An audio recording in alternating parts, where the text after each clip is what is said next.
Başladık mı? Mına bugün dağı жерге bir özümüzdün kulunumuz bolğon Hasan Mansurov менен Samara Karimova özünün юбилейсinin atынан keçegi табигый кырсыктан жапа чеккен биздин Leyleklik 100 юбилейге чоң материалдык жардам алып келип көрсөтүлдү.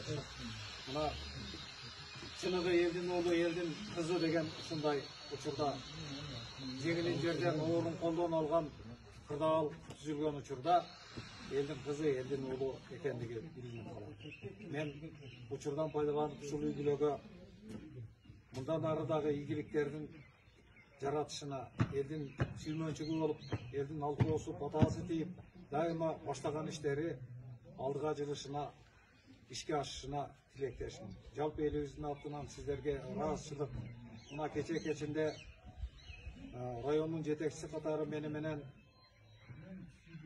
президентибиз Сооронбай Шарипович Жээнбеков Leylek элине, жалпы Leylek жиргесине өзүнүн саламын жолдоду.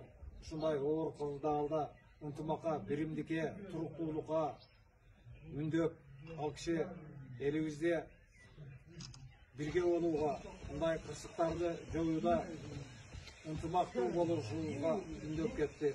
Мен ал кишиге дагы ыраазычылык билдирем, жалпы Leylek элинин атынан. Албетте Leylek эли мындан дагы оор кырдаалда, мындай дагы оор күндөрдү башынан кечирген эл. Биздин элибиз дайыма ынтымагы менен, биримдиги менен жеңип келген эл.